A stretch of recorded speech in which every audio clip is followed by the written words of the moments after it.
Riquet à la houppe. Un conte de Charles Perrault. Il était une fois une reine qui accoucha d'un fils, si laid et si mal fait qu'on douta longtemps qu'il avait forme humaine. Une fée qui se trouva à sa naissance assura qu'il ne laisserait pas d'être aimable parce qu'il aurait beaucoup d'esprit. Elle ajouta même qu'il pourrait, en vertu du don qu'elle venait de lui faire, donner autant d'esprit qu'il en aurait à la personne qu'il aimerait le mieux. Tout cela consola un peu la pauvre reine, qui était bien affligée d'avoir mis au monde un si vilain marmot. Il est vrai que cet enfant ne commença pas plus tôt à parler qu'il dit mille jolies choses, et qu'il avait dans toutes ses actions je ne sais quoi de si spirituel qu'on en était charmé. J'oubliais de dire qu'il vint au monde avec une petite houppe de cheveux sur la tête, ce qui fit qu'on le nomma Riquet à la houppe, car Riquet était le nom de la famille. Au bout de 7 ou 8 ans, la reine d'un royaume voisin accoucha de 2 filles. La première qui vint au monde était plus belle que le jour. La reine en fut si aise qu'on appréhenda que la trop grande joie qu'elle en avait ne lui fit mal. La même fée qui avait assisté à la naissance du petit Riquet à la houppe était présente, et pour modérer la joie de la reine, elle lui déclara que cette petite princesse n'aurait point d'esprit, et qu'elle serait aussi stupide qu'elle était belle. Cela mortifia beaucoup la reine, mais elle eut quelques moments après un bien plus grand chagrin, car la seconde fille dont elle accoucha se trouva extrêmement laide. « Ne vous affligez point tant, madame, lui dit la fée. Votre fille sera récompensée d'ailleurs, et elle aura tant d'esprit qu'on ne s'apercevra presque pas qu'il lui manque de la beauté. »« Dieu le veuille, répondit la reine, mais n'y aurait-il point moyen de faire avoir un peu d'esprit à l'aînée qui est si belle ?»« Je ne puis rien pour elle, madame, du côté de l'esprit, lui dit la fée, mais je puis tout du côté de la beauté. Et comme il n'y a rien que je ne veuille faire pour votre satisfaction, je vais lui donner pour don de pouvoir rendre beau ou belle la personne qui lui plaira. » À mesure que ces 2 princesses devinrent grandes, leurs perfections crurent aussi avec elles, et on ne parlait partout que de la beauté de l'aînée et de l'esprit de la cadette. Il est vrai aussi que leurs défauts augmentèrent beaucoup avec l'âge. La cadette enlaidissait à vue d'œil, et l'aînée devenait plus stupide de jour en jour. Ou elle ne répondait rien à ce qu'on lui demandait, ou elle disait une sottise. Elle était avec cela si maladroite qu'elle n'eût pu ranger 4 porcelaines sur le bord d'une cheminée sans en casser une, ni boire un verre d'eau sans en répandre la moitié sur ses habits. Quoique la beauté soit un grand avantage dans une jeune personne, cependant la cadette l'emportait presque toujours sur son aînée dans toutes les compagnies. D'abord on allait du côté de la plus belle pour la voir et pour l'admirer, mais bientôt après on allait à celle qui avait le plus d'esprit pour lui entendre dire 1000 choses agréables. Et on était étonné qu'en moins d'un quart d'heure, l'aînée n'avait plus personne auprès d'elle et que tout le monde s'était rangé autour de la cadette. L'aînée, quoique fort stupide, le remarqua bien, et elle lui donnait sans regret toute sa beauté pour avoir la moitié de l'esprit de sa sœur.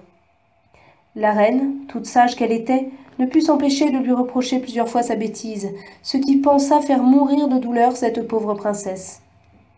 Un jour, qu'elle s'était retirée dans un bois pour y plaindre son malheur, elle vit venir à elle un petit homme fort laid et fort désagréable, mais vêtu très magnifiquement. C'était le jeune prince Riquet à la houppe, qui, étant devenu amoureux d'elle sur ses portraits qui couraient par tout le monde, avait quitté le royaume de son père pour avoir le plaisir de la voir et de lui parler. Ravi de la rencontrer ainsi toute seule, il l'aborde avec tout le respect et toute la politesse imaginable. Ayant remarqué, après lui avoir fait les compliments ordinaires, qu'elle était fort mélancolique, il lui dit « Je ne comprends point, madame. Comment une personne aussi belle que vous l'êtes peut être aussi triste que vous le paraissez? Car quoique je puisse me vanter d'avoir vu une infinité de belles personnes, je puis dire que j'en ai jamais vu dont la beauté approche de la vôtre. »« Cela vous plaît à dire, monsieur, lui répondit la princesse, et en demeure là. La beauté, reprit Riquet à la houppe, est un si grand avantage qu'il doit tenir lieu de tout le reste, et quand on le possède, je ne vois pas qu'il y ait rien qui puisse nous affliger beaucoup. J'aimerais mieux, dit la princesse, être aussi laide que vous et avoir de l'esprit, que d'avoir de la beauté comme j'en ai, et être bête autant que je le suis. Il n'y a rien, madame, qui marque davantage qu'on a de que de croire n'en pas avoir, et il est de la nature de ces biens-là que plus on en a, plus on croit en manquer. Je ne sais pas cela, dit la princesse, mais je sais bien que je suis fort bête, et c'est de là que vient le chagrin qui me tue. Si ce n'est que cela, madame, qui vous afflige, je puis aisément mettre fin à votre douleur. Et comment ferez-vous? Dit la princesse.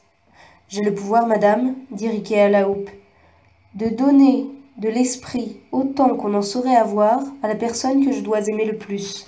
Et comme vous êtes, madame, cette personne, il ne tiendra qu'à vous que vous n'ayez autant d'esprit qu'on peut en avoir, pourvu que vous vouliez bien m'épouser. La princesse demeura tout interdite et ne répondit rien. Je vois, reprit Riquet à la houppe, que cette proposition vous fait de la peine, et je ne m'en étonne pas. Mais je vous donne 1 an tout entier pour vous y résoudre. La princesse avait si peu d'esprit, et en même temps une si grande envie d'en avoir, qu'elle s'imagina que la fin de cette année ne viendrait jamais, de sorte qu'elle accepta la proposition qui lui était faite. Elle n'eut pas plutôt promis à Riquet à la houppe qu'elle l'épouserait, dans 1 an, à pareil jour, qu'elle se sentit tout autre qu'elle n'était auparavant. Elle se trouva une facilité incroyable à dire tout ce qui lui plaisait, et à le dire d'une manière fine, aisée et naturelle. Elle commença de ce moment une conversation galante et soutenue, avec Riquet à la houppe, où elle brilla d'une telle force que Riquet à la houppe crut lui avoir donné plus d'esprit qu'il ne s'en était réservé pour lui-même. Quand elle fut retournée au palais, toute la cour ne savait que penser d'un changement si subit et si extraordinaire. Car autant qu'on lui avait ouï dire d'impertinence auparavant, autant lui entendait-on dire des choses bien sensées et infiniment spirituelles. Toute la cour en eut une joie qui ne se peut imaginer. Il n'y eut que sa cadette qui n'en fut pas bien aise. Parce que n'ayant plus sur son aînée l'avantage de l'esprit, elle ne paraissait plus auprès d'elle qu'une guenon fort désagréable. Le roi se conduisait par ses avis, et allait même quelquefois tenir le conseil dans son appartement. Le bruit de ce changement s'étant répandu, tous les jeunes princes des royaumes voisins firent leurs efforts pour s'en faire aimer, et presque tous la demandèrent en mariage. Mais elle n'en trouvait point qui eût assez d'esprit, et elle les écoutait tous sans s'engager à pas un d'eux. Cependant, il en vint un si puissant, si riche, si spirituel et si bien fait, qu'elle ne put s'empêcher d'avoir de la bonne volonté pour lui. Son père, s'en étant aperçu, lui dit qu'il la faisait la maîtresse sur le choix d'un époux, et qu'elle n'avait qu'à se déclarer. Comme plus on a d'esprit et plus on a de peine à prendre une ferme résolution sur cette affaire, elle demanda. Après avoir remercié son père, qu'il lui donna du temps pour y... Elle alla par hasard se promener dans le même bois où elle avait trouvé Riquet à la houppe, pour rêver plus commodément à ce qu'elle avait à faire. Dans le temps qu'elle se promenait, rêvant profondément, elle entendit un bruit sourd sous ses pieds, comme de plusieurs personnes qui vont et viennent et qui agissent.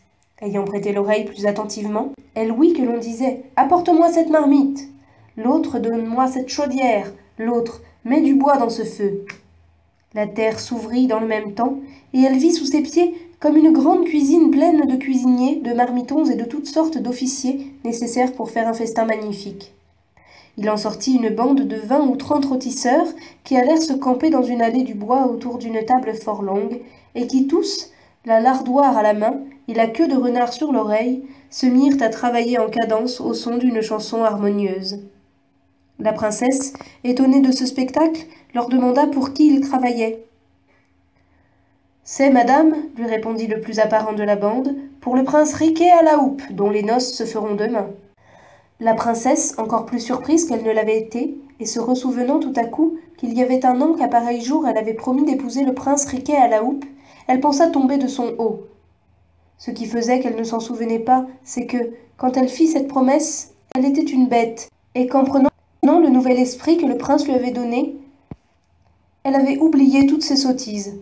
Elle n'eut pas fait 30 pas en continuant sa promenade que Riquet à la houppe se présenta à elle, brave, magnifique, et comme un prince qui va se marier. « Vous me voyez, dit-il, madame, exact à tenir ma parole, et je ne doute point que vous ne veniez ici pour exécuter la vôtre, et me rendre en me donnant la main le plus heureux de tous les hommes. »« Je vous avouerai franchement, répondit la princesse, que je n'ai pas encore pris ma résolution là-dessus, et que je ne crois pas pouvoir jamais la prendre telle que vous la souhaitez. »« Vous m'étonnez, madame, lui dit Riquet à la houppe. »« Je le crois, dit la princesse, et assurément, si j'avais affaire à un brutal, à un homme sans esprit, je me trouverais bien embarrassée. Une princesse n'a que sa parole, dirait-il, et il faut que vous m'épousiez puisque vous me l'avez promis. Mais comme celui à qui je parle est l'homme du monde qui a le plus d'esprit, je suis sûre qu'il entendra raison. Vous savez que, quand je n'étais qu'une bête, je ne pouvais néanmoins me résoudre à vous épouser. Comment voulez-vous qu'ayant l'esprit que vous m'avez donné, qui me rend encore plus difficile en gens que je n'étais, je prenne aujourd'hui une résolution que je n'ai pas pu prendre dans ce temps-là? Si vous pensez tout de bon à m'épouser, vous avez eu grand tort de m'enlever ma bêtise et de me faire voir plus clair que je ne voyais. Si un homme sans esprit, répondit Riquet à la houppe, serait bien reçu, comme vous venez de le dire, à vous reprocher votre manque de parole, pourquoi voulez-vous, madame, que je n'en use pas de même, dans une chose où il y va de tout le bonheur de ma vie? Est-il raisonnable que les personnes qui ont de l'esprit soient d'une pire condition que ceux qui n'en ont pas? Le pouvez-vous prétendre, vous qui en avez tant, et qui avez tant souhaité d'en avoir? Mais venons-en aux faits, s'il vous plaît. À la réserve de ma laideur, y a-t-il quelque chose en moi qui vous déplaise? Êtes-vous malcontente de ma naissance, de mon esprit, de mon humeur et de mes manières? Nullement, répondit la princesse. J'aime en vous tout ce que vous venez de me dire. Si cela est ainsi, reprit Riquet à la houppe, si vous m'aimez assez pour souhaiter que cela soit, et enfin, madame, que vous n'en doutiez pas, sachez que la même fée qui, au jour de ma naissance, me fit le don de pouvoir rendre spirituelle la personne qui me plairait, vous a aussi fait le don de pouvoir rendre beau celui que vous aimerez, et à qui vous voudrez bien faire cette faveur.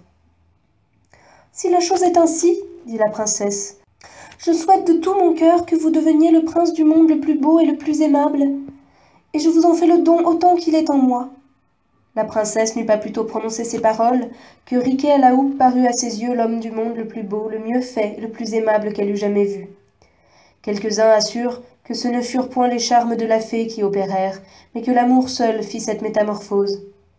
Ils disent que la princesse, ayant fait réflexion sur la persévérance de son amant, sur sa discrétion, et sur toutes les bonnes qualités de son âme et de son esprit, ne vit plus la difformité de son corps, ni la laideur de son visage, que la bosse ne lui sembla plus que le bon air d'un homme qui fait le cordeau, et qu'au lieu que jusqu'alors elle avait vu boiter effroyablement, elle ne lui trouva qu'un certain air penché qui la charmait.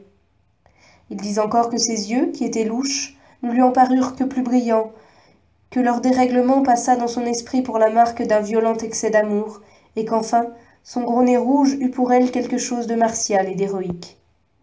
Quoi qu'il en soit, la princesse lui promit sur-le-champ de l'épouser, pourvu qu'il en obtînt le consentement du roi son père.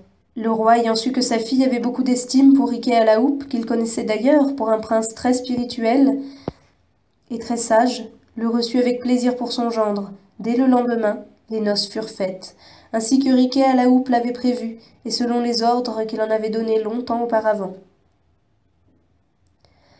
Moralité. Ce que l'on voit dans cet écrit est moins un conte en l'air que la vérité même.